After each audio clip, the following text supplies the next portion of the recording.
Saliendo, ¿no? Sí, escribió un libro. Sí.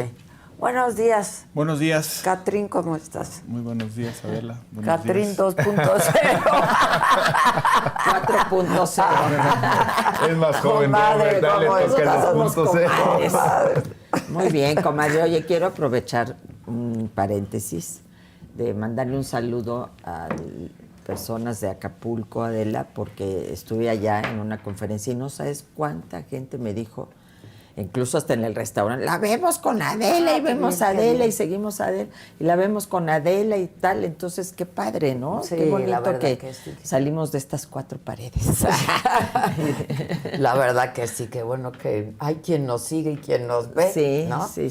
A ti te sigue muchísima gente, pero normalmente estas mesas de debate político pues se quedan muy en un círculo rojo, pero no, a donde voy, la verdad que me pasa que, la vemos, la seguimos ahí. Pregúntale al Catrín. Sí. Tiene sus fans y todo. Mucha gente nos dice que nos Que sigue, cambies de horario. que cambiamos de horario. Sigo insistiendo con el cambio de horario. No, que nos ven, que les gusta la mesa, que muchos pues se imponen de la realidad con los comentarios que hacemos aquí. Mandan saludos también. Mucha gente en el aeropuerto, por cierto, ahora. Sí, ¿verdad? Es que has Sí. estado viajando mucho. He estado, sí. ¿Qué haces? Evangelizar a la gente. A veces esto de vender aspiradoras, Turmix, enciclopedias, Ropa todo lo usada que vendan. Y a ti tú eres de recién ingreso, pero ya te dicen. No, sí, mucho, muy contento. Nos La verdad vemos es que mucho. sí. La saga es la tocada. La saga, De verdad. el concepto, ¿no? Creo que también este tema del YouTube, y, o sea, estaba también viendo a Jimmy Kimmel, que tiene pues el programa exitosísimo, ¿no? Sí, claro. Su late night show, según, no sé si es el late, porque luego ya hay como de Ay, del late, el late, y el late del late, ¿no? Sí. Pero hablaba él de este tema, decía, bueno, pues es que para mí es inevitable que aunque yo esté en una de las grandes cadenas de Estados Unidos, que me vean más por YouTube, ¿no? O sea, es todo una Sí, es que ya hay revolución un de cambio, cómo está hay un llegando la cambio. gente a los contenidos, ¿no? Y es que además puedes verlo diferido, que eso es lo que A la mucha hora que gente, quieres, en mucha el gente momento que valora, quieres. porque a veces no puede estar a la hora de que esté el programa. Y Yo sin soy embargo lo ves. Spotify y YouTube. Actualmente ya no me preocupo por los horarios, sino más bien como que a calendarios o que quiero ver. Adela, pues sus entrevistas, digo, por ejemplo... La de Luis Felipe, ¿ya la viste? La Yo no la estaba he visto. viendo ayer en la noche, creo que me echó otro pedacito en la mañana. Entonces, está padrísimo, ¿no? Porque pues ya traes tus tiempos. Así es, vas en el carro y como vas que le oyendo, quita, vas viendo. sí. Pero es que aparte ya es 360, porque estamos en podcast también. Digo, nosotros en los medios tradicionales no, pero estamos en podcast. Entonces, pues vas en el coche y lo puedes ver por podcast, en fin. No, y decides tu propia programación. Claro. Claro. A veces un programa largo que vale la pena escucharlo completo, lo vas partiendo Ajá, en tiempos sí, libres así es.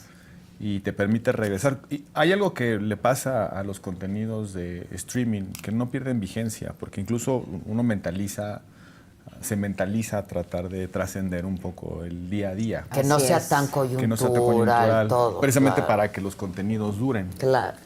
Ahora, aunque en este país la realidad se impone de manera muy acelerada. Sí, lo entonces, que ayer por más que era... Ya ganas que dijimos la semana pasada, Ya no aplica en Ya eso. no la aplica. realidad supera cualquier comentario, por más puntual y acertado que sea. Oye, pero la semana pasada dijimos, vamos a esperar, porque la presidenta pues no nos dijo gran cosa sobre la llamada con Trump. Y dijimos aquí, dijo Adela, me acordé muchísimo, vamos a esperar a ver qué nos ¿Qué dice dice Trump. Trump? Y nos dijo. Y nos dijo. Nos De hecho, dijo. Trump, el tweet, El X. el post en X fue muy generoso con él. Después nos enteramos, con ella, perdón, después Sí. nos enteramos que Sí. Cuando en el ella habla de que pues yo pedí que ya nos envíe petróleo a Y Cuba. ya nos envía. Sópatelas. y ya se comprometió a que no va a mandar petróleo a Cuba y además a mí no me gustó el silencio de la Cancillería del gobierno mexicano con ese post o ese boletín del Departamento de Estado conmemorando la invasión norteamericana. Ajá. Si estás en buena onda y traes un buen diálogo, como nos dicen, como constantemente nos presumen en la mañanera, pues qué necesidad de ese golpe bajo, qué necesidad también del silencio. Yo ¿Por creo qué que no nunca decir había nada? pasado No, esto, ¿no? Yo le pregunté a un ex embajador de México en Estados Unidos si recordaba algún antecedente sobre un pronunciamiento de esa naturaleza. De que les robamos la mitad de su territorio. Y de hecho parece que en la historiografía norteamericana ese episodio no lo consideraban como un momento conmemorativo de gloria. No. Y al contrario, hubo una baja considerable de efectivos militares norteamericanos. Fue una guerra muy difícil para los dos países. Perdimos nosotros una parte importante del territorio, pero no fue un paseo en bicicleta. Y al final de cuentas siempre es difícil estar azuzando ese tipo de situaciones nacionalistas en una frontera tan compleja, con una penetración pues, de paisanos en Estados Unidos que suman ya una 30 de millones. Entonces, no había pasado ni una nota diplomática, ni un comentario, ni una respuesta. Por un lado, le exigimos que nos pidan disculpas los españoles por la conquista, y por el otro lado guardamos silencio. Nos callamos. Una provocación que se da en el contexto de eso, ¿no? En el contexto de yo le digo que ya no mande petróleo a Cuba y no manda petróleo a Cuba. Y por el otro lado, también hay que decirlo, pues las explicaciones sobre lo de Cuba, pues un verdadero enredo, ¿no? Yo ayer en streaming fui siguiendo lo que dijo el director de Pemex, el director de la empresa soberana de Pemex, tratándole de entender, larguísima explicación para decirnos que efectivamente existen contratos comerciales desde no sé qué momento. Y que sí se pagan, que son muy buenas pagas, dijo. Pero al mismo tiempo insisten en que es ayuda humanitaria. O sea, fue la primera respuesta. Y luego dicen, bueno, ya no vamos a mandar petróleo, pues no, que tienes un contrato. No nos revelaron el precio del contrato, el volumen del contrato, qué condiciones de pago tiene, en fin. Pero nos dicen que de cualquier manera van a seguir mandando ayuda humanitaria a Cuba. Entonces, o es un contrato o es ayuda humanitaria. Si es una ayuda humanitaria que va a ser sustituida por otra cosa, y vale la pena pues, plantear la pregunta. Y se requiere ayuda humanitaria, muy bien. ¿Y cuál es la causa de la crisis humanitaria?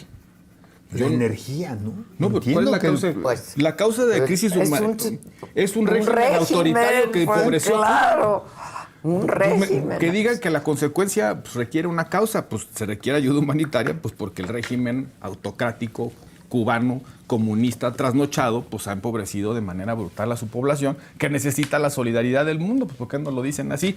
Y de paso, pues que condenen ese régimen autoritario que ha empobrecido a un pueblo, a un noble pueblo de Cuba. Y sin embargo ha habido una congruencia, ¿no? De los 60 hasta ahora, me refiero como nación, con respecto a que precisamente la condición que tiene hoy Cuba pues también es producto de un embargo en el cual México ha estado siempre en contra. Yo también traté de encontrar algún referente de, no sé, inclusive el propio gobierno de Fox, que tuvo sus situaciones, el famoso come si te vas, ¿no? Pero la realidad es que todos han condenado esta situación y que pudiera ser la causante, no estoy diciendo necesariamente que la única, de que se encuentre en esas condiciones Cuba, ¿no? Porque me parece que, sin ser simplista, la propia definición como un régimen socialista o comunista, pues no es por sí mismo un elemento que económicamente tuviera que ver con la situación que viven los cubanos, ¿no? Desafortunadamente, y hemos encontrado, creo que después de los 90s, que la democracia y por sí misma no necesariamente es un elemento de crecimiento económico, no va aparejado.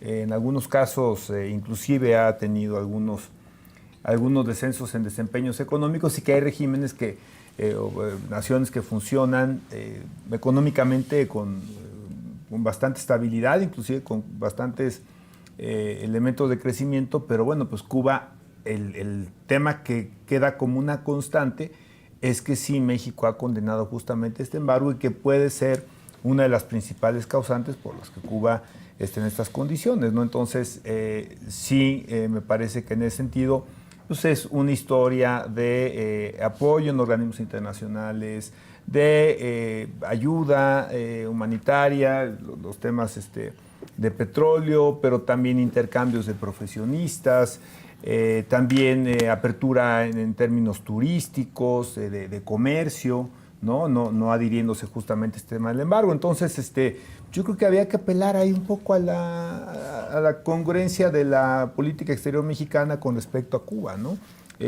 Trump, el personaje es complejo, es muy poderoso, tenemos intereses que están a la vuelta de la esquina, que es la renegociación, que finalmente entiendo ser una renegociación del TEMEC, y bueno, pues sin duda ha puesto ahí algunas advertencias con respecto a este tema de Cuba, ¿no? Pero bueno, pues es que... ¿Alguna? Hijo, no, es que es complicado, Adela, porque, bueno, dijimos hay que esperar a ver qué dice Trump, ¿no? Es lo que acaba de pasar con Petro, o sea, tú no das crédito, ¿no? O sea, porque Petro sí lo agredió fuerte, o sea, se confrontó, lo fue a confrontar a su casa en Nueva York en un encuentro de Naciones Unidas, hizo ahí hasta un meeting informal, ¿no? Sacó su megáfono. Sí, y entonces ya, pues, el good hombre, o no sé cómo les dice, ya lo reciben en la Casa Blanca, y entonces se liman asperezas, y seguramente al rato viene el otro guamazo, ¿no? Y bueno, pues estamos expuestos, nada más que creo que a diferencia de los colombianos, que seguramente tienen un acuerdo importante en temas de café, de flores, de muchas cosas que le exportan los colombianos, pues México traemos aquí el 80% de la exportación al mundo, ¿no? En Estados Unidos. Entonces, de verdad, yo, un escenario bien difícil de mantener estable esta relación con mucha prudencia ante estos sobresaltos que no sabes para dónde va a patear ese día, ¿no? Pues sí, es impredecible. Sí, no, totalmente. Sí. Es que yo creo que el problema es no entender esta personalidad transaccional de Trump y saber que en efecto te enfrentas a esa circunstancia. Es decir, cuando él sale a decir qué inteligente y maravillosa y preciosa, que para mí es de una gran misoginia todo este tema, uno inmediatamente se pregunta, ¿a cambio de qué? Y el problema es que acá no nos transparentan el al cambio de qué. Si para no poner en riesgo un tratado comercial que es importantísimo para México por esto que estás diciendo, Max, de que le mandamos el 80% de nuestras exportaciones, por todos los vínculos económicos que hay con Estados Unidos, tenemos que mantener un equilibrio y ceder en algunas cuestiones. Yo creo que hay que transparentarlo. Yo creo que en efecto la ayuda a Cuba ha sido histórica, no es nada más de este gobierno. El problema es que hoy estamos frente a esta presión y a esta circunstancia y no ayuda en nada salir con una declaración un día, otra diferente al día siguiente, otra diferente al otro día, y al final de cuentas no dejarnos nada claro más que le dejamos de mandar petróleo a Cuba. Porque se mandaba, sí. El problema es cuánto se manda ahora. Tenemos que les mandamos el petróleo, les mandamos libros regalados, tenemos médicos cubanos acá. Todo eso se tiene que transparentar, porque al final de cuentas todo esto no es del bolsillo de la presidenta o del presidente en turno, el que haya sido. Es dinero de los mexicanos, de nuestros impuestos. Entonces, no queda claro de la intervención del director de Pemex. En primer lugar, porque maneja cifras así hasta molesto, ¿no? Pero, ok, ya me dijiste que son 400 y pico millones de dólares. ¿A qué equivale? ¿A cuántos litros de petróleo o de gasolina o de lo que sea, o de petróleo, o de petrolíferos, de crudo y petrolíferos, vale? ¿Cuántos se mandaban antes? ¿Cuántos se mandan ahora? Él dice, es un contrato como el que tenemos con muchos países. Ah, caray, ¿cuáles países?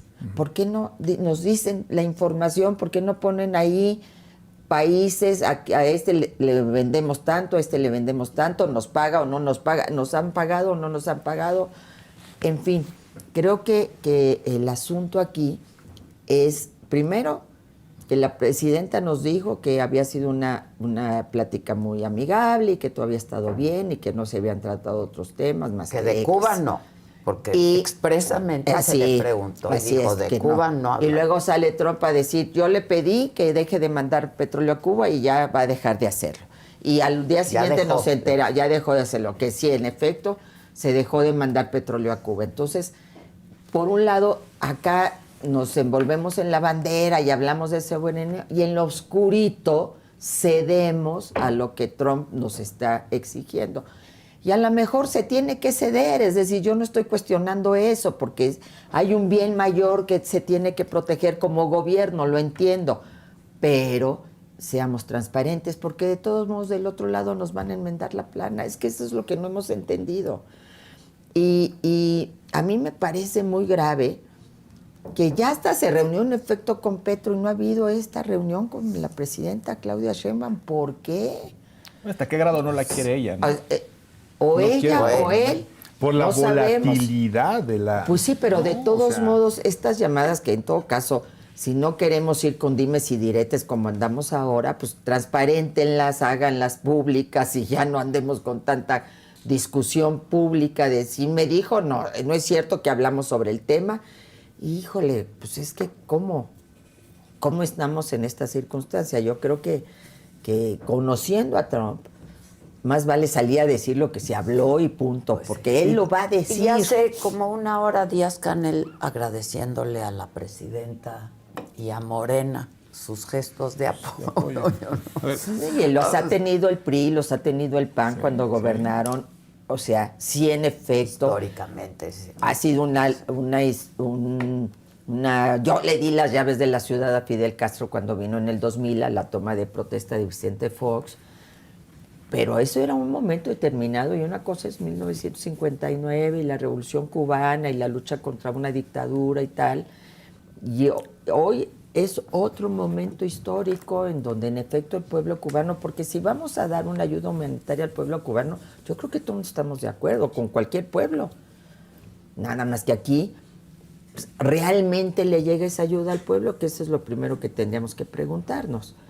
Y segundo, esto que estamos enviando permite que haya energía en que tengan acceso a la energía, a la luz, a la gasolina. Bueno, entonces creo que será tarea del pueblo cubano resolver sobre ellos, su vida, su gobierno. A nosotros nos toca analizar lo que está pasando en México. Y en México un día nos dicen una cosa y otro día ya no vamos a mandar, sí, pero ya no se les va a vender, sí, pero sí se les vende, pero es ayuda humanitaria, o les vendemos o es ayuda humanitaria.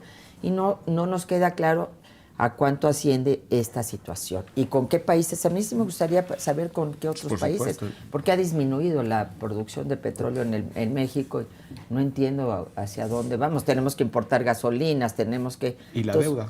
Entonces sí creo que sería conveniente, ¿no?, saber esta información. Yo creo que el problema de fondo en el tema Cuba es la falta de posiciones claras de México. A ver, esto es muy simple. ¿Cuál es la posición de México con respecto a la estrategia que está siguiendo Estados Unidos de socavar al régimen cubano, prácticamente poniendo en situación de emergencia humanitaria al pueblo cubano? Es lo que está haciendo. Es un embargo 2.0 que trata de prácticamente colapsar Asfixiar. las Tronarlos. capacidades por lo menos de generación de electricidad, por lo menos de poder alimentar al pueblo, etc. Y también dice Trump en alguna de sus múltiples declaraciones, estamos hablando con líderes del régimen cubano. Parece que está siguiendo el mismo guión que en Venezuela. Trata de colapsar al régimen, debilita al régimen, habla con una decisión, quita a las cabezas del régimen, crea una transición dirigida con una facción del propio régimen y con eso va imponiendo un nuevo orden en América Latina. Bueno, a ver, si eso pasó en Venezuela y eso parece que está sucediendo en Cuba, pues el problema no es petróleo sí o petróleo no. El problema es cuál es la posición de México frente a eso. Claro. México no tiene una posición más que decidir si avienta más petróleo o no.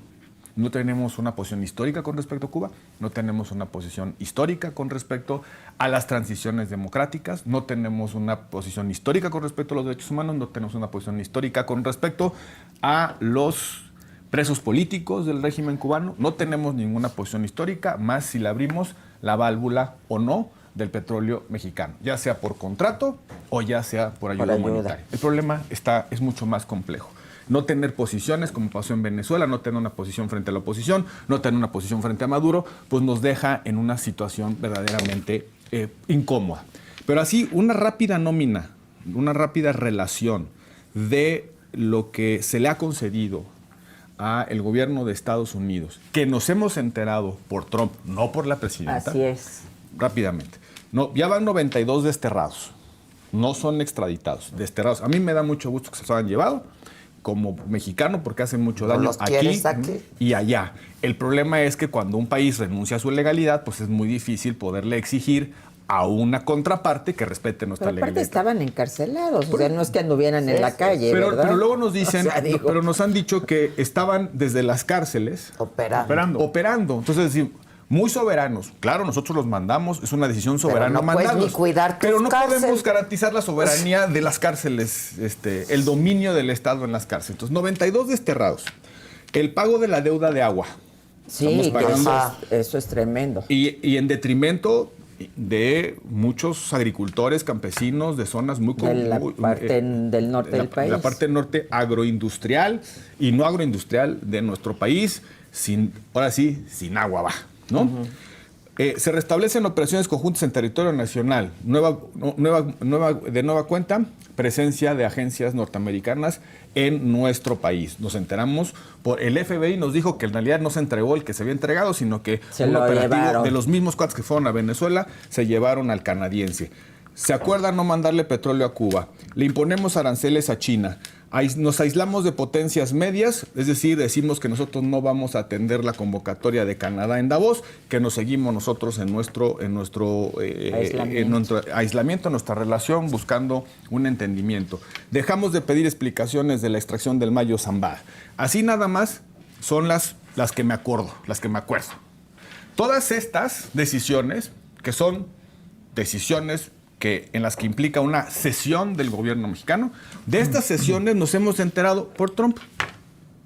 Porque de lo que nos ha dicho la presidenta es los 92 desterrados son una decisión del Consejo de Seguridad Nacional. Uno revisa la Ley de Seguridad Nacional y no hay una sola competencia del Consejo de Seguridad Nacional de mandar a nadie a un país extranjero. El pago de la deuda nos enteramos precisamente porque ahora el gobierno de Estados Unidos nos está condicionando otro tipo de cosas a cambio de saldar esa deuda. Y así, no está mal negociar, no está mal reconocer intereses que están en la mesa. El problema es hacerlo con culpa. En lo oscurito. En lo oscurito. Y con un discurso patriotero en la mañana y otro discurso en lo privado. Esto es porque México necesita claridad de lo que estamos cediendo, pero sobre todo, y ahí viene la pregunta, ¿cuáles son los objetivos de México? 1, Temec, salvar el Temec. Muy bien, creo que están apostados en el gobierno a salvar el Temec. 2, un objetivo, no hablan de migrantes. No han puesto sobre la mesa los derechos de los migrantes. A cambio de todo esto, no hay la posibilidad de que México diga, no los maltraten, no. No los ahora sí maten. que aquí enlisté 8 temas. De 8 no le podemos pedir uno, asumiendo que en el tema que ellos tienen interés. 3, no necesitamos información para desmantelar cárteles. De los 92 desterrados, ¿cuánta información de inteligencia se habrán llevado en cada uno de esos seres humanos? ¿Cuánta información tiene el Mayo Zambada de más de 50 años de operación del narcotráfico transnacional? Con vínculos políticos, coberturas institucionales, alianzas con otros países. ¿No nos interesa saber cómo funcionaba el Mayo Zambada en México? Claro. Nadie va a ir a preguntarle del gobierno mexicano, las áreas de inteligencia, a entrevistarlo un par de días. Oye, explícame quién demonios en Sinaloa te protegía para ver si explica de alguna manera la crisis de violencia que se desató después de que lo extrajeron. En fin, y que sigue. No está mal, la política es negociación y solución. No está mal negociar, el problema es negociar con culpa. Negociar con una pero además a la defensiva, Exacto, porque no tenemos la manera de presionar, de decir, bueno, ok, estamos negociando, pero estos son mis puntos. No, estás en un margen muy estrecho de maniobra, o más bien sin un margen de maniobra, y entonces cedes todo eso a cambio de nada, porque no tienes manera de presionar, porque por otro lado te están diciendo, rompe tus relaciones o las relaciones de políticos con el crimen organizado, sean de tu partido o de otros partidos. Yo aquí no hablo de nadie ni me consta, simplemente digo que eso es lo que están también exigiendo y eso es lo que te coloca contra la pared. Es terrible, es terrible. Es terrible. Sí, yo no estoy claro que podamos decir que ha sido a cambio de nada o que no hay una intercambio de información, intercambio de inteligencia. Yo creo que esos sí son temas que yo no veo que los podamos estar publicitando o conociendo, pero son temas delicados. No, lo han dicho. El tema de tráfico de armas, que creo que fue la primera vez desde aquella que no prosperó, aquella denuncia, fue una demanda entiendo, por alguna cantidad específica con respecto a las pero las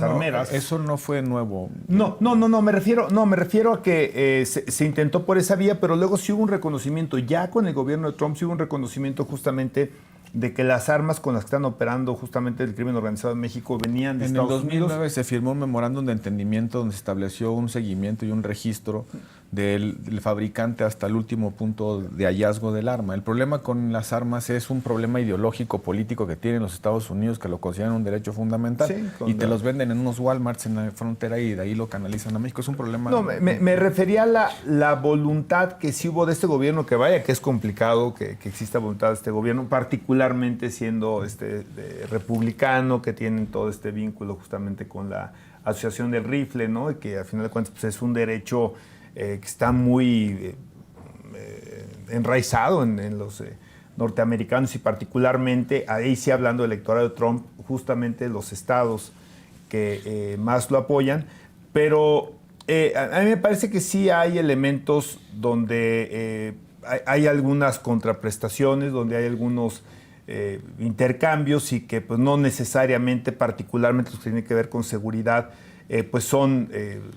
se publica, ¿no? El tema de la relación con Estados Unidos misma, regresando pero no saliendo del tema, pues tiene que ver también con este prototipo del buleador, ¿no?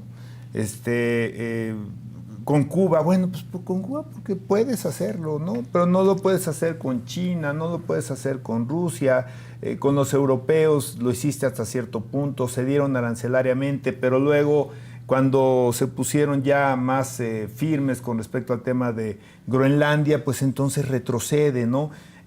Con Venezuela, bueno, lo pudo hacer, una operación mucho más arriesgada para mi gusto. En el caso de México, bueno, con esta hegemonía que tiene particularmente en la parte comercial, también los temas migratorios, pero ese es el esquema que yo veo y por eso la comunicación es tan importante. Creo que lo que estamos hablando justamente es cómo sales a abordar un tema a sabiendas de que cierto o falso te van a corregir la plana. Y probablemente más falso que cierto. Por ejemplo, él dice que Trump dice que acordó con la presidenta que no se enviara petróleo, o que acordó con México, no sé si mencionó a la presidenta. Uh-huh. Lo que se ha hecho de conocimiento, y yo creo que en esa versión, es que es un acuerdo que en un momento dado se toma entre los cancilleres y no en la conversación telefónica. No, sí dijo, con el yo presidente. le pedí, dijo. Pero no dijo en cómo ni en qué momento, ¿no? Y entonces se habla mucho de que al dejar... Más grave aún. La presidenta dijo que no le tocó el tema de Cuba. Sí. Que no tocó el tema. Y Trump dice, en la llamada... Yo le pedí. Pero es que... ahí sí, la pero verdad... por eso, porque estamos en estos dimes y diretes. Eso es a lo que voy. La transparencia aquí es básica, ¿no? Es un tema de... En los temas que no puedes decir, ok, pero hay temas que, a ver, sí, mandamos esto, vamos a dejar mandar o vamos a mandar la mitad, no sé. Yo creo que es generar un contenido de comunicación que es irrefutable, no por lo sólido del contenido. Así es. ¿No? O sea, del dato duro, como bien dice, ¿no? Tenemos este mismo acuerdo con otros países, bueno, pues ¿cuáles son esos países? Exacto. No decir no algunos, saber. Muchos, pocos, sino cuáles son. Y entonces, a los que les estamos mandando. Genera certeza y bueno, sí, efectivamente hay que encontrar cómo ir contrarrestando esto porque nos quedan 3 años de esto. Esto no va a parar. Y hay una razón. Trump no está buscando llegar a acuerdos con nadie. Porque donde hay acuerdo y donde hay reglas predeterminadas que seguir por parte de los estados, de las naciones, desaparece Trump. Trump existe con base en que haya conflicto, en que puedas violar las reglas, que puedas no respetarlas, que una cosa que firmaste un día y digas que es lo mejor que ha pasado en la historia de Estados Unidos, al otro día digas que es la peor porquería. Esto no va a cambiar. Entonces más vale ir adaptando un esquema de comunicación entendiendo que siempre te van a enderezar la plana Pero y te van a cambiar las reglas. Pero la mejor forma es diciendo por eso yo creo ¿no? que hay que no cambian versiones. ¿Cuántas versiones puedes dar sobre una sola versión, ¿no? Creo que hay que replantear ahí el cómo. Y insisto, ¿no? Trump, pues es una persona también, o sea, es impredecible en términos de cómo te va a tratar, pero también tiene áreas donde sí es fácil entender cómo opera. A ver, con los chinos, ¿no? Sí, te voy a quitar TikTok, no se los quitó. Porque salió la campaña de los chinos con la cara de Trump, ¿no? Brutal, o sea, ahí sí se enfrentó de imperio a imperio. Claro, digamos, otra promesa. Pero no le están diciendo a los chinos, oye, tus vínculos de tu gobierno con el narcotráfico. Claro. Pues esa es la gran diferencia. Otra promesa, les voy a bajar a la mitad la matrícula de estudiantes en Estados Unidos. La aumentó al doble. O sea, en lo que va de la administración, al doble. Te voy a bloquear los chips de NVIDIA para que tú sigas desarrollando tecnología, que es la gran guerra hoy, ¿no? También la guerra tecnológica de inteligencia artificial. Pues hoy NVIDIA provee justamente de esto que Trump dijo que le iba a bloquear, ¿no? Entonces, a Rusia, yo no sé si se acuerdan de aquella tabla que fue muy chusca, donde presenta todos estos aranceles al mundo, ¿no? Inclusive se hablaba de una isla que solamente había pingüinos, ¿no? Sí. Yo les pregunto si estaba Rusia en esa tabla. ¿Alguien vio a Rusia en esa tabla? Entonces, pero quizá... lo que es un poquito entender cómo opera, cómo funciona, cuáles son sus límites. ¿A quién se parece? No, perdón. Dónde se desdice, dónde miente, y entonces pues no queda más que una comunicación pues, que sea perfectamente irrefutable. Pero quizá acabas de dar en el clavo un poco en la estrategia.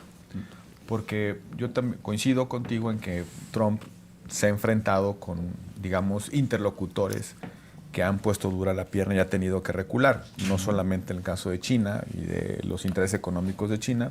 Ahí está lo de Groenlandia.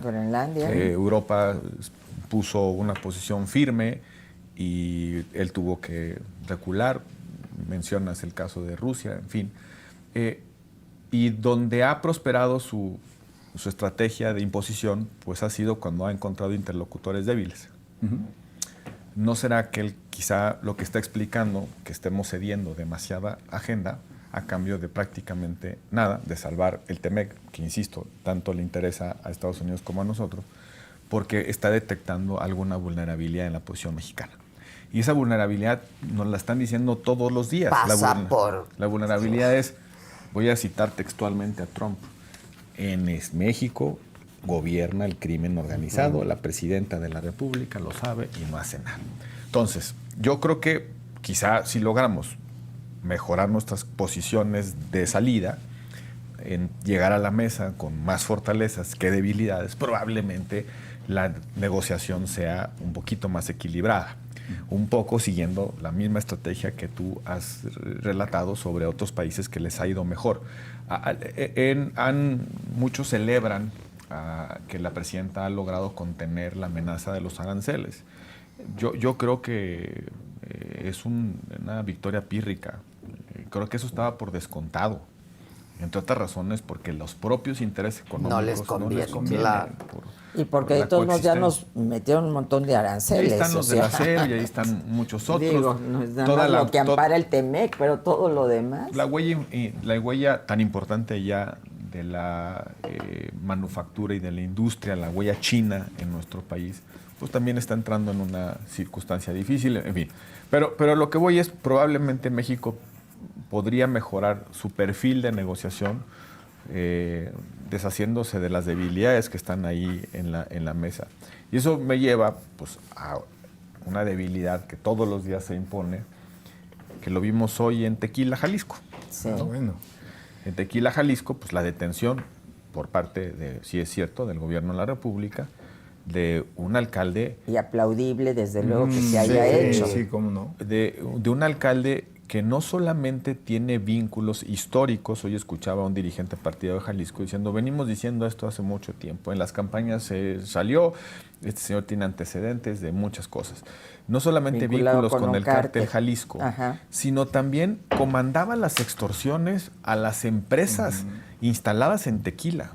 Por cierto, que las hicieron públicas, una extorsión a una empresa tequilera. A Cuervo, José ¿no? Cuervo. Con a José José Cuervo. Cuervo, y se quedó en el museo ese en el que la casa Lo esta usó que- como casa de Habitación. de gobierno, ¿no? Imagínate nada más el nivel de desparpajo. Sí, de además impunidad decían de Varguitas, que Varguitas a, le las, quedaba a los corto, negocios ¿no? no llegaban inspectores a decir, oiga, tiene que pagar esto, llegaban gente armada. Y eso no se... Pasa en muchos municipios. Sin duda. Hay que actuar en todos, no ese solo es en el ese. punto. Y quitemos el ángulo de los partidos. ¿En cuántos municipios de este país el crimen organizado controla las estructuras de gobierno? Y además está practicando las extorsiones económicas, institucionalizadas. Esto de Tequila, ¿en cuántos municipios se reproduce? ¿Y con qué partidos? Hay que decirlo con independencia Así es. de los colores. ¿No es esa una debilidad que nos exige o nos obliga a ceder en tantas agendas? Porque pues, la penetración territorial del crimen organizado nos quita argumentos para poder defender nuestras posiciones en una mesa de negociación. Y eso me lleva al otro argumento. Si así están las cosas, ¿qué necesidad de agravarlas con una reforma electoral hecha Así sobre es. las rodillas, que lo único que va a hacer es abrirle más puertas de palacios municipales al crimen organizado, que de por sí ya gobierna bastantes, ¿no? Y es que esta reforma, justamente tal y como está planteada, aunque diga la presidenta que nos no vamos a hay sorprender, ninguna ya me- reforma, pero pues ella misma ha establecido los lineamientos, conocimos la postura de López Obrador cuando era presidente y lo que han planteado, lo que ha dicho Pablo Gómez públicamente, de que es el presidente de la Comisión Presidencial. O sea, esta reforma no toca toda esta intervención del crimen organizado en las elecciones, que es el gran problema. Si hubiera una reforma de consenso, el gran tema que habría que prioridad, tratar claro. es este: ¿cómo le cerramos el paso? ¿Cómo no tenemos más Diegos Riveras Navarros en el país? Este es el tema fundamental. Entonces, y no lo toca, al contrario, lo que toca le abre la puerta a esto, porque si tú disminuyes financiamiento público, etcétera, pues tienes la puerta abierta y la llave abierta y la tentación, que de por sí existe, porque las campañas cada vez son más caras, sí existe esta tentación de que te financie el que sea una campaña. Entonces, yo creo que es un muy mal momento para insistir en la polarización, para insistir en la división, para insistir en que vamos a una reforma electoral regresiva que golpea además a la oposición sin consenso, cuando más requieres a todos alineados y unificados frente a esta amenaza que estamos teniendo de Estados Unidos. Y me parece muy grave, y quiero aprovechar el comercial, pues por eso llamamos a constituir este Frente Amplio Democrático, que es un frente muy amplio, muy diverso, muy plural, donde habemos gente que piensa en muchos temas de manera diferente, pero que nos une uno solo: que no haya una reforma electoral regresiva y sin consenso. Y la presidenta dice, no, Ni se la adelantan, sí, porque no la conocemos, porque ya la tienen, y la están discutiendo en lo oscurito, otra vez en lo oscurito con sus aliados, en lugar de ponerlo sobre la mesa abiertamente, porque no van a ir al consenso, no les importa. Entonces, este es el tema grave, que estamos debilitados. ¿Y qué es lo más grave? A mi juicio, que en el 27, si hay candidatos que tengan alguna sospecha o vínculo con el crimen organizado, ¿quién va a enmendar la plana? Porque no hicimos nosotros la tarea. Estados Unidos. Va a decir, ya no tiene visa, ya va a decir, aquí te pongo el dedo, y nosotros nos exponemos a esa intervención, aunque no sea física, pero a una intervención, precisamente porque no actuamos y no trabajamos internamente en esta materia. Sin duda. No, yo no niego que me encantaría ver en esta reforma algún elemento de filtros, ¿no? Yo creo que sí es bien importante porque, como bien señalan, ¿no? Esto seguramente existe en muchísimos municipios de la República. A mí la verdad es que me parece que el mensaje, vaya, no creo que esto haya sucedido para mandar ese mensaje necesariamente, pero el hecho de que el alcalde haya sido de extracción morenista, es decir, o postulado por Morena, pues yo creo que por lo menos a mí me da la confianza de que se puede enderezar algo que está muy chueco desde hace mucho tiempo, que es este sistema de castigos y recompensas, ¿no? Donde el que debería ser castigado, encuentras que va a partir de construir con ilegalidad, con corrupción, con una serie de elementos que justamente es la antítesis de creo que lo que estamos buscando en una transformación de país, y que esto mismo lo va haciendo que vaya escalando, ¿no? En posiciones, en nivel de influencia, en nivel de decisiones. Y parece ser que por otro lado, quienes podrían asumir esas posiciones, pues no lo hacen porque no van acumulando ese poder, esos recursos que provienen precisamente de actividades ilícitas, ¿no? Entonces, a mí me da una muy buena señal el hecho de que independientemente del partido que se haya postulado, porque esto sí tiene un rebote, yo creo que sí va a ser señalado y la oposición lo utilizará diciendo que ya ven que hay un vínculo.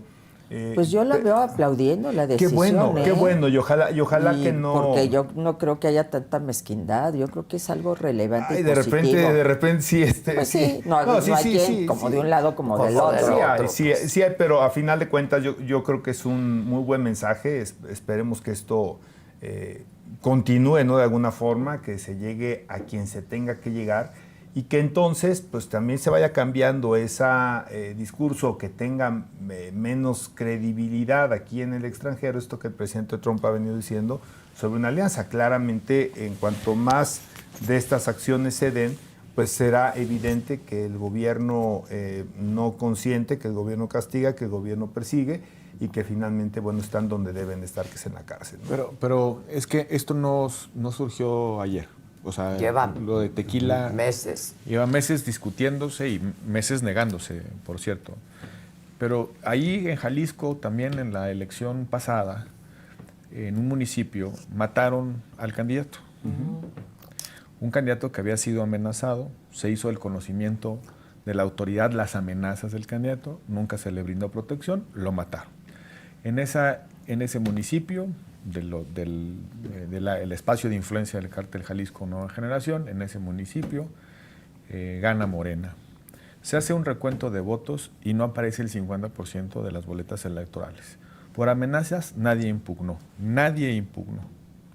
Ese municipio está a unos cuantos kilómetros de Tequila, Jalisco. Entonces, eso ya lo hemos venido conociendo. Ya no nos acordamos que una candidata opositora fue secuestrada en Valle de Bravo, para que no pudiera hacer campaña. Y que después ya impusieron a una pareja sentimental del capo de Valle de Bravo. Lo documentaron. Y dominan el municipio. Documentaron eso los medios de comunicación, la oposición en algún momento lo dijeron. Pero eran los candidatos de Morena. ¿Qué le pasó a Michoacán? ¿Quién gobierna Michoacán? ¿Y de dónde surgió ese gobierno de Michoacán? De una elección en la que se anularon 4 municipios completos. 4 municipios completos por evidencia de intervención del crimen organizado, no financiando, ya no financian, ahora se meten de candidatos y operan las campañas. Y ahí están la evidencia, 60 y pico pruebas que tomó en consideración y que el sin tribunal. justificar, Roberto, venía también del tema de Vallejo, ¿no? O sea, todavía, y seguramente más para atrás y más para atrás. Seguramente, o sea, no es una vinculación nueva que no justifica. No, seguro, pero por lo menos se acabó en la cárcel.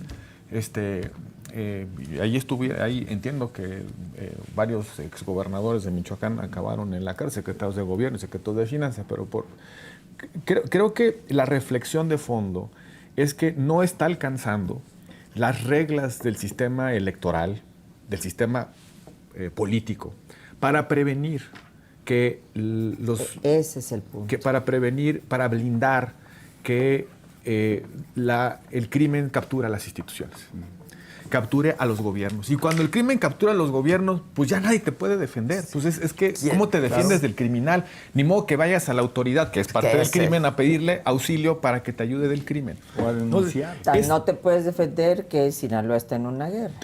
Sinaloa está en una guerra que... Michoacán, todo lo que pasa, Tamaulipas, Zacatecas, Guanajuato. Guerrero... Guanajuato, una bronca que tiene que ver con haber tolerado por mucho tiempo que los estados circundantes a Guanajuato pues, operaran un cártel sin ningún tipo de cortapisa y pues hasta que se empiezan a pelear por un territorio. En fin, pero no le pongamos partidos. Significa que la integridad del Estado mexicano se está vulnerando desde los propios procesos de conformación de la autoridad. O sea, no es que están con camionetas amenazando la seguridad o el orden público, que están robando, que están haciendo extorsiones encapuchados. Es que están con las placas de la autoridad. Sí. No sé si entendemos la gravedad del problema. Ya el propio proceso de formación de las autoridades, la manera en la que expresamos nuestra voluntad y decidimos quién nos gobierna, está viciada por la presencia del crimen. Ese debería ser la discusión hoy, no los pluris, no el financiamiento público. No es ese el objetivo. No, claro, el objetivo es cómo me quedo en el poder y no haya competencia. Y como diría el clásico, haya sido como haya sido, y si tengo que coexistir y convivir con los narquillos en los municipios, no importa, son los que me ganan las elecciones. Porque no veo a Morena diciendo fuchi guácala, como decía López Obrador. El boletín de Morena de Jalisco, del Comité Directivo Estatal de Morena de hoy en la mañana, es verdaderamente... son puros lugares comunes. Pero lugares comunes, pero es nadie por encima de la ley. Les faltó decir, se presume inocente hasta que le demuestren lo contrario, man, ¿no? Pero creo que ahí están las evidencias históricamente acumuladas. Nadie está diciendo que la influencia del crimen organizado empezó con López Obrador. Pero yo sí creo que la política de abrazos y no balazos les dio una carta blanca para apoderarse de las instituciones. Se portaron muy bien, ¿no te acuerdas? Se portaron muy bien en las campañas. Les dio... Cuando levantaron representantes de partidos, cuando secuestraron candidatos, y más se habían portado muy bien. Y tan es así que hay dos indicadores que muestran una realidad por lo menos distinta a la que venía aconteciendo en el pasado reciente. El incremento muy importante, muy sensible, de violencia política, es decir, de asesinatos de candidatos, sobre todo opositores, en contextos donde hay influencia del crimen organizado, por un lado. Y por el otro, los casos de los que ya nos estamos imponiendo de vínculos con el crimen desde los procesos electorales. Otra vez, Michoacán, Zacatecas, Tamaulipas, Guerrero, Sinaloa, Jalisco. En fin, ya estamos viendo el cóctel completo. Y esa es la discusión que no está pretendiendo generar el gobierno, el régimen. Y la gran pregunta es ¿por qué? La gran pregunta es ¿por qué están surgiendo barredoras? ¿Por qué están surgiendo, ¿cómo se llama de Jalisco, el tequila? Navarro. ¿Por qué Rivera Navarro. Se llaman igual que nuestro gran muralista, pero tiene el apellido materno Navarro. Así que hay que decirlo completo. A mí lo que me preocupa es globalizarlo, sintetizarlo en esta línea del vínculo de un partido con el crimen organizado. Insisto, porque si no, no estamos enfocando en la solución. Aquí lo que estamos viendo también es el control, que desgraciadamente ya puede llegar a algunos casos a nivel estatal, pero que me parece que nace mucho en la parte municipal, ¿no? Que son probablemente los cargos más fáciles de cooptar ahora en este momento, y donde, por eso creo que lo más fácil sería sintetizarlo en un debate partidista que es Morena, vinculado cualquier partido, porque cualquiera, no es Morena, es que el crimen organizado no intervenga en los procesos electorales. Por eso insisto en que el problema creo que más enraizado ahorita está justamente los municipios donde hay y lo hemos dicho creo que con esta misma frase, chile, mole y manteca. Más de 50% de los municipios en México no están gobernados por Morena. Entonces, sí también, y totalmente de acuerdo, hace falta filtro. Yo no creo que la reforma electoral, la que sea, elimine pluris, haga primeras minorías, deje puras distritos, digamos, de competencia y que no exista ningún margen para las minorías. Estoy siendo exagerado, ¿eh? Yo no creo que ninguno sea para siempre, mientras la voluntad del elector se respete. Porque los cambios de ánimo del electorado lo hemos visto, y si no, pues no iríamos en este siglo ya en 3 partidos diferentes, no uno que llegó, uno que regresó y uno que se formó 4 años antes de tomar la presidencia. Creo que el humor social y el electorado puede variar sin ningún problema sus preferencias. Lo que sí me parece que hay que buscar es que el voto se respete. Y que las reglas del juego. Pero y para que se respete no puede haber Max, intervención justamente de crimen organizado. En estos 25 años, lo dejo ahí, no hablo ya del 26, ha habido esta alternancia gracias a estas reglas democráticas que nos dimos. Y esas son las que hoy se quieren cambiar sin consenso, porque todas las reformas electorales que había en el pasado, particularmente la del 96, que fue fundacional en muchos sentidos, pero después la del 2007 y la del 2014 fueron por consenso. No se hicieron desde el poder para avasallar a los diferentes, a los opositores. Se hicieron con el consenso de los que estaban en el poder y de los que estaban en la oposición. Esto es muy importante porque esto marca una línea que hizo posible que estas reformas fueran para mejorar, para avanzar en la democracia en nuestro país. Hoy se pretende hacer una reforma con el argumento de abaratar las elecciones, que ya hemos visto que nos sale más caro el caldo que las gallinas, con el argumento de abaratar las elecciones, de que no se destine tanto recurso a esto, se golpea un sistema que hizo posible esta alternancia, o se pretende golpear. Entonces, ¿queremos abaratar las elecciones? Que nada más haya debates, que nada más haya mesas de discusión entre los candidatos, que nos dejen de poner espectaculares que no sabemos quién los financió, porque de repente había espectaculares en todo el país de los precandidatos presidenciales y nadie sabe ni nadie supo. Fueron los compañeros muy solidarios. Ay, no, perdóname. No, ya sabemos quiénes las pagaron, ¿no? O sea, y costaron 1.500 millones de pesos. Están pagados por los guachicoleros. Queremos abaratar, que se prohíba que nos llenen de propaganda que nada más contamina visualmente las ciudades, las zonas rurales. Es decir, se pueden abaratar de muchos medios sin golpear a la oposición y sin que se siga permitiendo que el crimen organizado participe, porque yo estoy de acuerdo, del partido que sea, del partido que sea, y a nivel municipal puede ser cualquier partido político. El problema es que aquí nos enteramos de un huachicol de miles de millones de pesos que sirvió para financiar campañas, y que el presidente de ese partido hoy es secretario de Educación Pública en ese momento de financiamiento de esas campañas. Entonces, no basta con Diego Rivera Navarro. Es muy importante, qué bueno, nada más que hay muchos Diegos Riveras Navarros en los municipios y en los estados. No podemos olvidarnos del ámbito estatal. Y ahí es donde ojalá el gobierno diera ese golpe, ojalá el gobierno dijera, sí, porque eso sí nos colocaría en una situación de mayor fuerza en nuestra negociación con Estados Unidos. Y sí, porque además internamente sería un mensaje muy positivo. Es que qué miedo que lleguen a los estados ya a gobernar. A ver, hablamos de municipios, ¿no nos parece gravísimo que el secretario de Seguridad Pública de un estado fuera el líder de un cártel? Pues, ¿y para qué hablamos de los municipios? Estamos hablando de un estado. Un fiscal, ¿no? Que hubo el caso de Nayarit, ¿no? Por ejemplo. Eso, así como exactamente, decía, ¿no? Vas con la charola y vas con la... Así es. Bueno, todo eso nos tiene que llevar a una reflexión a todos los partidos, al gobierno, a quienes estamos fuera de los partidos y queremos un México mejor. ¿realmente queremos en los cargos de elección popular estos delincuentes? No creo. No creo que seguro nadie no. lo quiera. Bueno, entonces vámonos a poner de acuerdo en esto y dejemos de querer hacer una reforma para golpear a los opositores, para que ya nadie llegue más que yo. Pero yo llegué porque primero permitieron las plurinominales. Yo llegué porque se eliminó se limitó la sobrerepresentación y ningún partido podía tener una mayoría calificada artificial. Yo llegué porque había elección democrática y se impidió la participación del presidente y de otras instancias en los procesos electorales.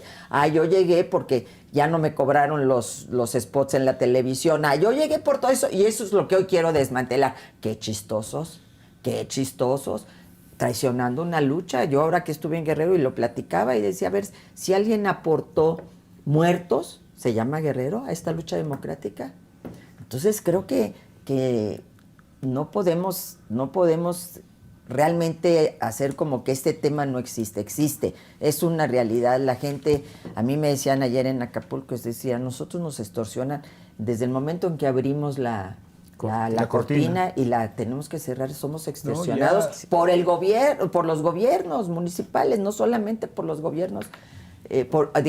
No solo tengo que pagar un impuesto, ¿no? Es decir, creo que todo eso debiera ser una preocupación de todos y de todas, porque es nuestro país, es en donde están nuestros hijos, es donde están creciendo nuestros nietos, es donde tenemos que garantizar. Pues nosotros yo ya voy de salida, el problema son los que están ahí, los que se quedan y que a mí me parece muy grave que tengan que vivir en estas circunstancias, ¿no?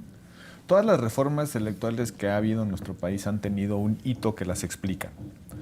La reforma del 77, el hito era la exclusión de las minorías sociales y políticas.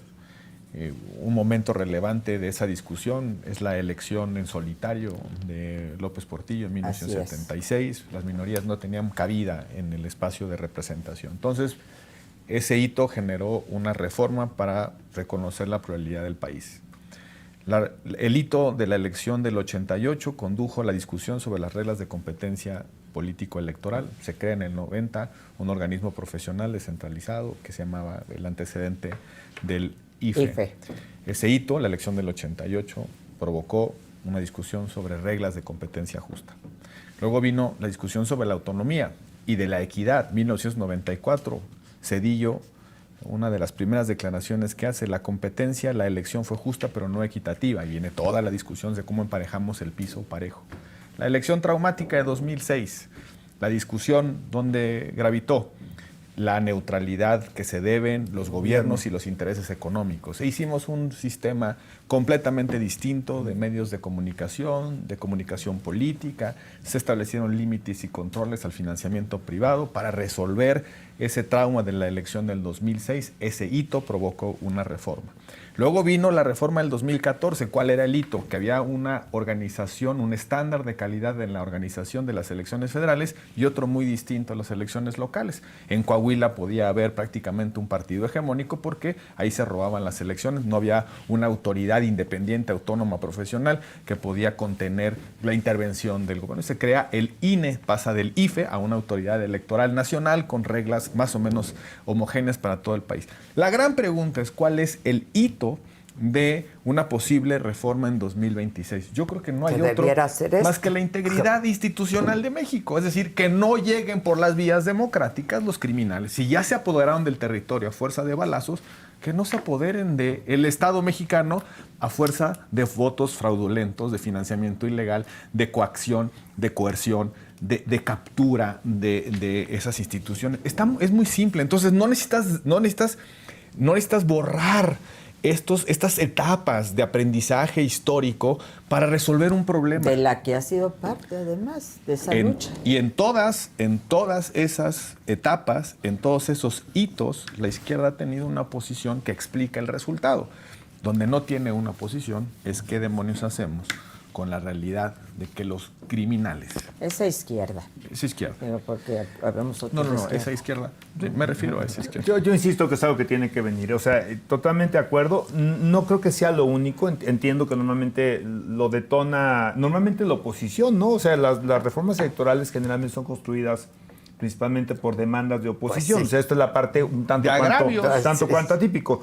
Pero yo estoy convencido que esto sería importante que esté contenido en la reforma y también que se aborde lo que no se ha logrado, ¿no? Porque hablabas tú del 2006, Roberto, yo estoy convencido que el uso de recursos públicos, que la transparencia de los recursos privados, y sin embargo hay otros temas que ya se abordaron, la no reelección aparentemente como un ejercicio fallido a partir de su reinstauración, el tema del... A la gente no le gusta la reelección. No, yo creo que nos quedamos con ese chip, ¿no? Tenemos esto en la sangre. El de la no reelección, creo que el tema de también de Pero sí estos... puede haber segundas vueltas, ¿no? Es decir, por ejemplo, ahora que los partidos pueden ir separados, pero en una segunda vuelta unificar en polos para poder decidir el rumbo de un país, y sin embargo ni siquiera está en El la voto mesa. electrónico para mí me parece fundamental. Pero hay muchas soluciones en la mesa, en la academia, en la perspectiva comparada.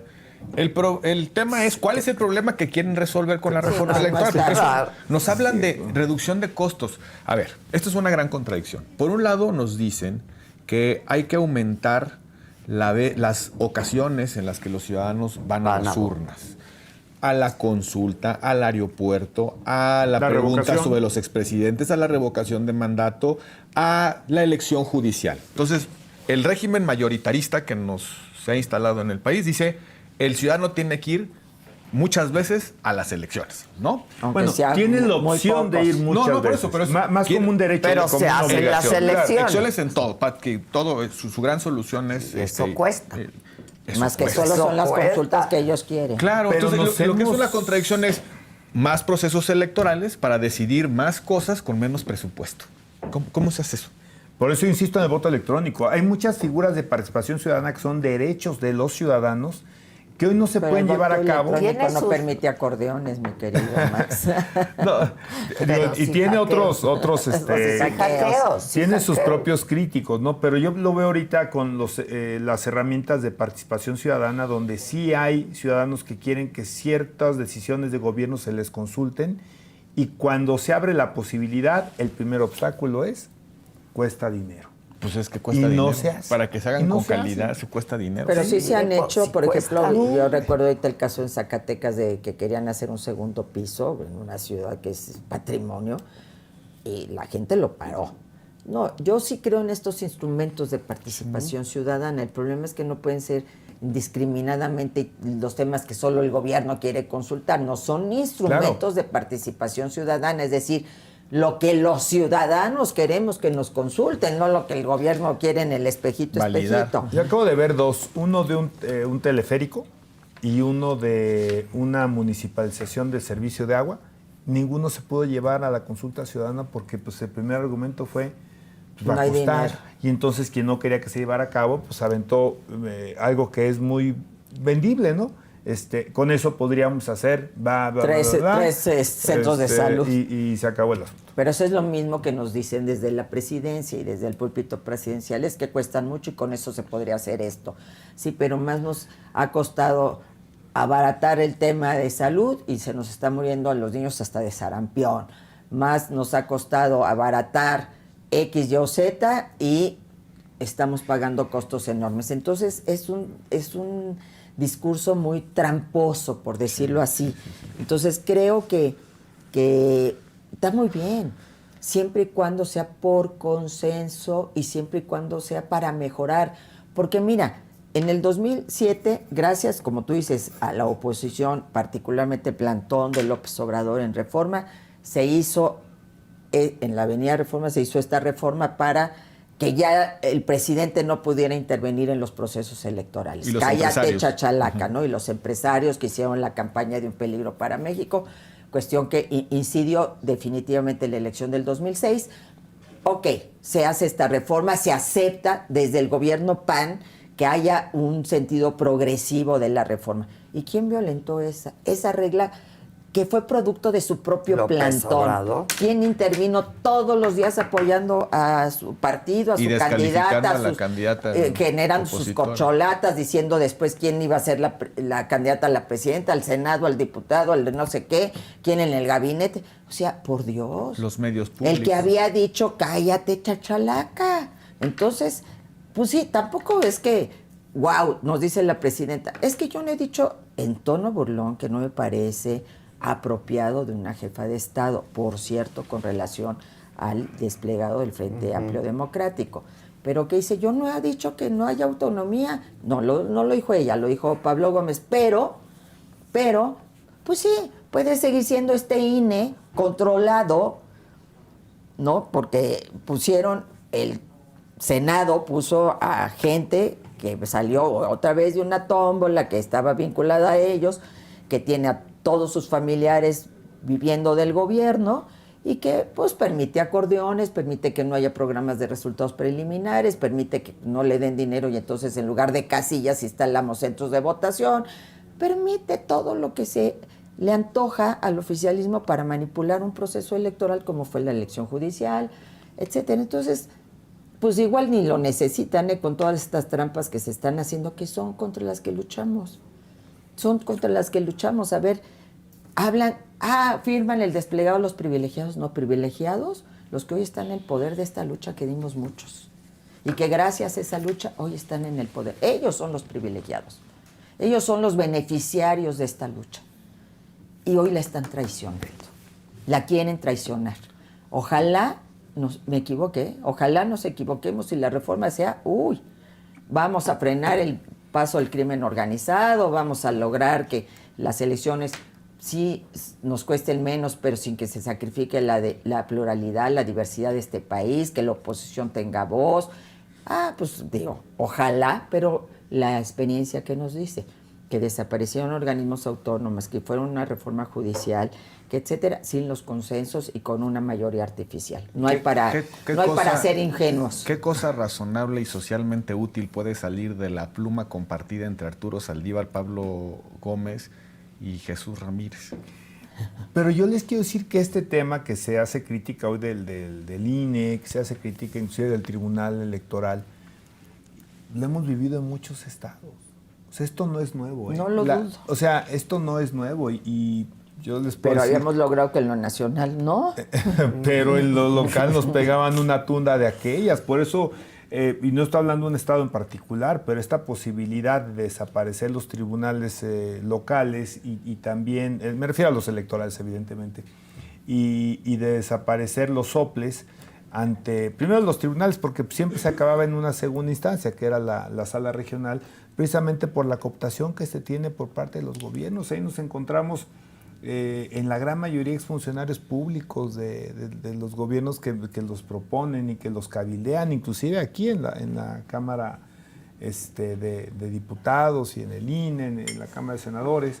Entonces, no son situaciones nuevas, y las hemos vivido y después sí que las hemos sufrido en muchos estados sin duda. O sea, por eso yo siempre me apuntaré desde lo local, porque creo que hay problemas que resolver en lo local y probablemente esta reforma, analizando esa situación, sí tenga algunos elementos que son bastante atendibles y que ojalá podamos también ahí frenar simulaciones en lo que tiene que ver con los esquemas tanto de institutos locales, soples y de tribunales locales. Es que todo es atendible si se pone en una mesa de discusión de todas las fuerzas políticas de este país y se llega a consensos. Habrá cosas positivas y habrá consenso, pero donde no hay consenso, pues ahí no se puede avanzar. Es decir, no puedes hacer una reforma electoral sin el consenso de los partidos cuando tienes todo. No se puede, en general no se puede, pero además estás en un momento de profunda vulnerabilidad, entonces no entiendo yo este ánimo.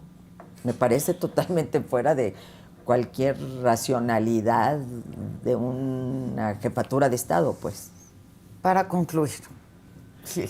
No, habrá que ver, hoy será interesante el discurso de la presidenta el 5 de febrero, a ver qué dice, qué anuncia, cuáles son las claves de su entendimiento de la Constitución, de hacia dónde van las reglas de acceso al poder. Yo creo que habrá que ver eso. Nos anticipa la presidenta que en unas semanas más veremos la iniciativa, que nos vamos a sorprender.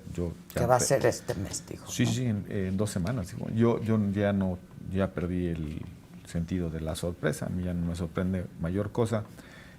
Creo que hay que seguir insistiendo en esto, de si algo necesita México es una reforma que evite casos como el de Tequila, y para mí ese es el centro de toda la discusión. Y si una reforma no trae un antídoto a eso, pues que la guarden en un cajón, pues porque servirá para otros propósitos, pero no para lo fundamental. Y si no quieren reconocer que lo fundamental es eso, pues por lo menos pregúntenle a Trump para que vean qué es lo que interesa del otro lado de la frontera con respecto a la credibilidad, a la confianza que puede generar el país en su presencia, en su dominio, en su capacidad de ejercicio del poder frente a los criminales que le hacen daño no solamente a nuestro país, sino también a nuestros socios y vecinos comerciales. Yo muy rápidamente, yo pensé que iba a ser hoy. O sea, vaya, anticipaba ya después de que decía que antes de que termine febrero que no, pero creo que la presidenta es quizá menos de simbolismos, como lo fue el presidente López Obrador, que sí estas fechas eran como determinantes para mandar alguna iniciativa de fondo, ¿no? Sobre todo, evidentemente, reformas constitucionales. Yo estoy convencido que la presidenta es más de efectividad que del simbolismo, y estoy también convencido que en temas torales va por muy buen rumbo, ¿no? Fecha fatal, entiendo que sí hay, ¿no, Roberto? Para efectos de que tuviera... que ya no se pasara al nuevo sí, para que estuviera vigente en el proceso 27. Son 90 días antes del inicio del proceso. Y inicia en octubre, Tienes me que parece. contarlos septiembre. Tienes que contar 90 días hacia atrás. Puede haber un periodo extraordinario si es que Entonces, bueno, pues está muy, muy a tiempo, yo creo pero... que tiempo no hay. Pues, o sea, es que una cosa es hacer las reglas y otra cosa es implementarlas. Claro. Pues es muy fácil aventar un texto y ponerle reglas muy bonitas a todo dar y se las avientas a la autoridad ejecutora, a la autoridad administrativa, sin presupuesto y sin tiempo para implementarlo, pues generas más caos. Imaginémonos que decidiéramos todos en consenso la urna electrónica y la decidimos para la elección del 2027. Implementa una urna electrónica en 2 meses. Es una enorme irresponsabilidad. Entonces no es solamente escribir reglas, sino también establecer la cadencia administrativa de su implementación. Está la fecha fatal legal y está la fecha fatal pensando en implementar Práctica. algo, ¿no? Y la otra, la del sentido común. Sí. Muchas gracias, Gil. Gracias. Muchas gracias. Gracias, mi querida hermana. Gracias, muchas gracias. Vamos con Jonathan y volvemos. Senado de la República, aunque no lo puedan creer, las senadoras tienen un salón de belleza. Pues desde cuándo está el servicio y todo. ¿Cuál servicio? El que le están haciendo, senadora. ¿Cuál servicio? En 2024 la Cámara de Senadores gastó 200,000 pesos en artículos de belleza. De acuerdo con datos de la Secretaría de Servicios Administrativos del Recinto Legislativo, todo ese dinero se gastó en rubores, bases, paletas de estudio y hasta labiales. O sea, sí.